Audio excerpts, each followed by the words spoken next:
Bonjour à tous les amis, j'espère que vous allez bien, que vous êtes en forme, que vous êtes prêts pour les pronostics du jour. Regardez ce qu'on a au programme. C'est les derniers matchs de groupe de la Ligue des Champions. Zenit Chelsea, Juve Malmö, Bayern Barça, Benfica Kiev, United Young Boys, Atalanta Villarreal, Wolfsburg Lille et Salzbourg Séville. Il y a encore de l'enjeu dans la plupart de ces rencontres. C'est plus intéressant qu'hier. Quand je dis hier, c'est parce qu'on a déjà fait les 8 pronostics pour les matchs de mardi. Le programme du jour, ça va être d'analyser chacune de ces 8 rencontres et de donner donc un score et un pronostic pour chaque match. Si le contenu vous plaît, n'oubliez pas de lâcher un pouce bleu, c'est très important pour moi. Objectif 1000 pouces bleus, franchement on peut le faire. Des pronos justement, si vous en voulez encore plus, n'hésitez pas à rejoindre mon groupe Telegram. On est plus de 40 000 sur ce groupe où je poste tous les jours des pronostics 100% gratuits. Donc rejoignez-moi immédiatement, je vous mets le lien dans la description et en commentaire épinglé. Il y aura du lourd pour la Ligue des Champions, je prépare des grosses cotes et tout ça, ça me fait penser que mon partenaire BetClick a fait une offre absolument exceptionnelle du 6 au 12 décembre. Vous n'avez plus 100 € remboursés si votre premier pari est perdant, mais 150 €. Donc si vous êtes majeur, que vous êtes capable de faire des paris sportifs en étant responsable, eh bien n'hésitez pas à ouvrir un compte chez BetClick. Donc ça, c'est la grosse affaire de la semaine avec la Ligue des Champions, forcément c'est intéressant. Bref, maintenant passons au match et on commence à 18h45 avec le Zenit Saint-Pétersbourg qui reçoit Chelsea. Il est plutôt intéressant le groupe, bon, on connaît déjà le nom des qualifiés, Chelsea et la Juventus, mais par contre on ne sait pas qui va finir premier ou deuxième. Donc il y a une lutte à ce niveau-là, une lutte à distance et contre des adversaires qui n'ont plus rien à jouer. Le Zenit terminera troisième et Malmö, bon dernier du groupe. A priori Chelsea et Juve, ça doit gagner facilement. On va s'attarder un petit peu sur Chelsea qui a mis fin quand même à sa série de 12 matchs sans défaite en perdant le week-end dernier 3-2 sur la pelouse de West Ham. Attention, est-ce que ça va casser quelque chose? On verra. Après le Zenit, c'est pas le déplacement le plus dangereux, mais c'est pas le plus simple non plus. Il y a une équipe qui est intéressante au Zenit, je les imaginais un petit peu plus gênants dans ce groupe-là pour les deux favoris. Il y a des bons petits joueurs dans cette équipe quand même, notamment le Brésilien Claudinho qui se révèle déjà 6 buts inscrits en ce match de championnat alors qu'il vient d'arriver du Brésil. Mais à l'image de ce qu'on a vu durant cette campagne, ça reste encore léger pour aller inquiéter le champion d'Europe en titre. Chelsea est coté à 1,45, c'est intéressant. Et étant donné que sans aucun doute la Juve gagnera contre Malmö, ça oblige Chelsea à s'imposer. Je les vois prendre 3 points, mais dans la difficulté quand même, je veux dire seulement 1-0. Et mon pronostic, Chelsea ou nul et moins de 3,5 buts, c'est coté à 1,65. L'autre match du groupe, on a déjà pas mal parlé, Juve Malmö. Je vous l'ai dit, a priori match facile pour la Juve, hein, même si cette saison, j'aurais tendance à dire que rien n'est simple pour les hommes d'Allegri qui sont quand même pas mal en galère, notamment offensivement, ça marque pas beaucoup de buts. Faut dire que Morata est dans une saison catastrophique. Cette Juve elle est portée par Chiesa, mais en ce moment il est blessé, et par Dybala. Ça me plaît d'ailleurs, je vais le prendre en pronostic buteur, il est coté à 1,96, vraiment pas mal. En face, voilà, si on parle de Malmö depuis le début, moi je vous le dis, pour moi c'est l'équipe la plus faible de la Ligue des Champions.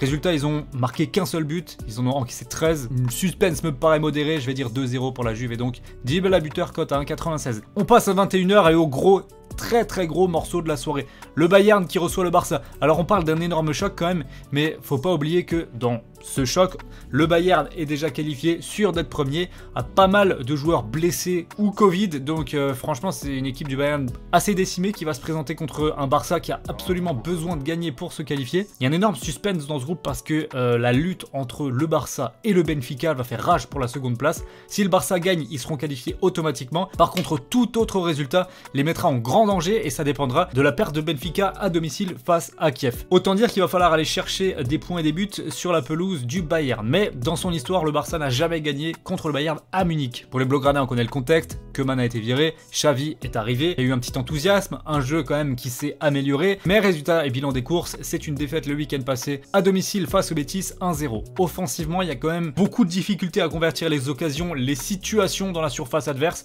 Depay déçoit énormément. Mais il y a un signe positif, c'est que Dembélé est de retour et il devrait être titulaire dans ce match-là. C'est typiquement un joueur qui peut faire la différence dans ce type de rencontre-là. En plus, pour l'avoir vu sur les terrains, franchement, il est vraiment en jambes. Je pense qu'il est prêt à faire une grosse perf. En plus de ça, il n'y aura pas de public, match à huis clos en raison du Covid. Donc si on fait la somme de tout ça, il y a pas mal de conditions qui sont réunies au niveau du contexte pour que le Barça sorte un résultat. La réalité du terrain, certes, elle est différente. Le Bayern est évidemment une meilleure équipe que le Barça, ça, il n'y a pas de contestation possible. Mais voilà, ce contexte, pour moi, il prend une place très importante dans la rencontre. Et les cotes, bizarrement, sont pas ajustées. 1,62 pour le Bayern, 4,25 pour le Barça. Franchement, l'exploit, ça se tente, hein. C'est possible. C'est pas comme si on a tout un stade entier qui poussera une équipe titulaire du Bayern à aller chercher un résultat dans un match capital. C'est tout l'inverse. Donc perso, je vais tenter une surprise. Je vais dire match nul, un but partout. Et mon pronostic, ça sera Barcelone gagne, ne perd pas ou perd d'un seul but. C'est coté à 1,50. Excellente cote. Je vois quand même pas le Barça se prendre une tôle dans le contexte que je vous expliquais. Benfica Kiev, c'est l'autre match très important de ce groupe. Le Benfica sort d'un revers dur à avaler. Défaite 3-1 dans le le derby contre le Sporting, mais là il y a pas de question à se poser, il faut absolument se remettre en selle, il faut battre Kiev qui, je le rappelle, n'a plus rien à jouer dans cette compétition. Une victoire des Portugais obligerait donc le Barça à battre le Bayern pour se qualifier en huitième de finale, donc franchement ça promet une soirée sous haute tension, j'ai très hâte de voir ça. Au niveau du prono, je pense que Benfica va gagner ce match, ils ont une super équipe, ils sont à domicile, je pense qu'ils sont capables de battre Kiev, même si les Ukrainiens avaient eu de l'enjeu, ce qui n'est pas le cas en plus, donc les bookmakers l'ont bien compris, hein, 1,25 seulement pour le Benfica, c'est compliqué à jouer en sec, je vais plutôt tenter le but d'un buteur que j'aime beaucoup, Darwin Nunez, qui est coté à 1,97. Et en termes de score de résultat, je vais dire 3-1, victoire du Benfica. On enchaîne avec un nouveau groupe, Manchester United, Young Boys, et le deuxième match c'est Atalanta, Villarreal. On part à Old Trafford. Alors ok, ici United n'a plus rien à jouer en termes comptables, ils sont déjà sûrs d'être premiers du groupe. Par contre, derrière rien n'est fait, hein. Villarreal 7 points, l'Atalanta 6 points, et donc les Young Boys 4 points. Les Suisses viendront d'Angleterre pour faire un gros coup. Eux qui ont battu, en plus les Mancuniens ont battu les 2-1. Oui mais voilà, Ralf Rangnick est arrivé. On a vu un très bon premier match face à Crystal Palace avec une victoire maîtrisée. Et c'est pas le moment de relâcher cette pression. Ce match-là, il a quand même un enjeu. Il est à domicile. C'est de la Ligue des Champions. Rangnick vient d'arriver. Il a une dynamique à instaurer. Pour moi, il fera peut-être un petit peu tourner. Mais je pense que United a un effectif assez large pour se le permettre et enfiler malgré tout 2-3 buts aux Suisses. Donc je pense qu'on va voir du jeu, des buts. Et Manchester a vraiment, mais alors vraiment besoin de rassurer son public. Perso, je vais partir sur un plus de 5 buts en prono qui est coté à 1,48 et une victoire nette et sans bavure, 3-1 des Mancuniens dans leur stade. Dans l'autre match, l'Atalanta accueille donc Villarreal. Alors ici, Villarreal est deuxième, ok, mais je pense que c'est l'Atalanta qui prendra le dessus et qui se qualifiera en huitième de finale. Déjà, ils sont très en forme, hein, 10 matchs sans défaite, mais surtout, on les a vus gagner sur la pelouse de la Juventus, de Naples le week-end passé, 3-2. On a retrouvé une équipe flamboyante, alors que de l'autre côté, c'est totalement l'inverse. Villarreal est une équipe orpheline de Gérard Moreno, son attaquant. Sur les 5 derniers matchs du championnat ou Ligue des Champions, ils ont marqué seulement 3 buts. Donc dans le contexte là, je pense que ça ne suffira pas pour les gagner à l'Atalanta. Un nul leur suffirait, mais je pense plutôt que la deuxième place reviendra aux Italiens. Je les vois l'emporter dans ce match-là sur le score de 2-0 et mon prono, l'Atalanta gagne en sec, cote à 1,70.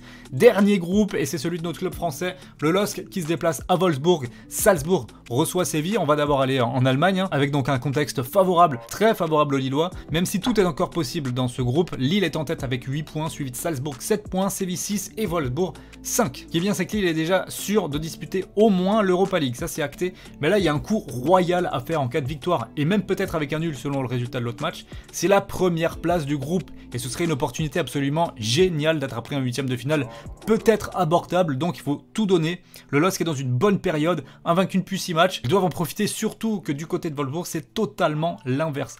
Malgré un changement de coach, ils sont plus mal, 4 matchs sans victoire, ils ont perdu la semaine passée 3-0 sur la pelouse de Mayence, donc c'est le moment pour le LOSC de venir les agresser, leur rentrer dedans pour les gagner ce match, et je pense vraiment que Lille en est capable. D'ailleurs les bookmakers sont généreux avec une cote à 3,05 pour une victoire des visiteurs. Moi je vais quand même sécuriser, je vais prendre Lille ou nul, cote à 1,58, et mon prono ce sera une victoire des Dogs, 2-1. Dernier match de ce mercredi soir, c'est Salzbourg-Séville. Alors dans le scénario que j'envisage, qui accompagnerait donc Lille en huitième de finale? Dans mon scénario, il y aura forcément un grand déçu. Salzbourg était bien parti, ils étaient en tête, mais ils pourraient bel et bien tout perdre. Enfin, tout perdre. Dans le scénario que j'imagine, ils se retrouveraient en Europa League, et je pense très honnêtement que c'est leur place. On en a fait un petit peu trop avec cette équipe en début de saison. Elle a certes montré des belles choses, mais depuis, ils sont rentrés dans le rang, ils ont montré des limites au niveau du jeu et même au niveau de la qualité intrinsèque de leurs joueurs. Ça se ressent même en championnat d'ailleurs, avec des contre-performances qui ne trompent pas, je trouve. Salzbourg n'est pas aussi fort que ça. Donc Séville, à mon sens, a tout à fait le profil pour en profiter. Équipe expérimentée, capable de gérer des matchs sous pression, de conserver un petit score. C'est pas l'équipe la plus spectaculaire, mais elle est très compliquée à jouer. Donc moi je les vois ramener 3 points d'Autriche. Je vais dire petite victoire comme ils savent le faire, 1-0 à l'extérieur, et mon pronostic sera Séville gagne, remboursé en cas de match nul. Voici mes 8 pronostics pour mercredi soir. Honnêtement, je suis vraiment confiant sur ma sélection. À mon avis, on va faire un beau petit carnage avec tout ça. Je vous le redis encore, mais si vous voulez plus de pronos sur le foot, ça se passe dans mon groupe Telegram, lien, description et en commentaire épinglé. Je vous attends vraiment en force là-bas. Merci à tous d'avoir regardé la vidéo. On se retrouve nous jeudi pour parler de la prochaine journée de Ligue 1 qui arrivera ce week-end. Plein de choses à analyser, plein de pronostics à faire. Belle semaine à vous et à très vite sur YouTube et Telegram. Ciao.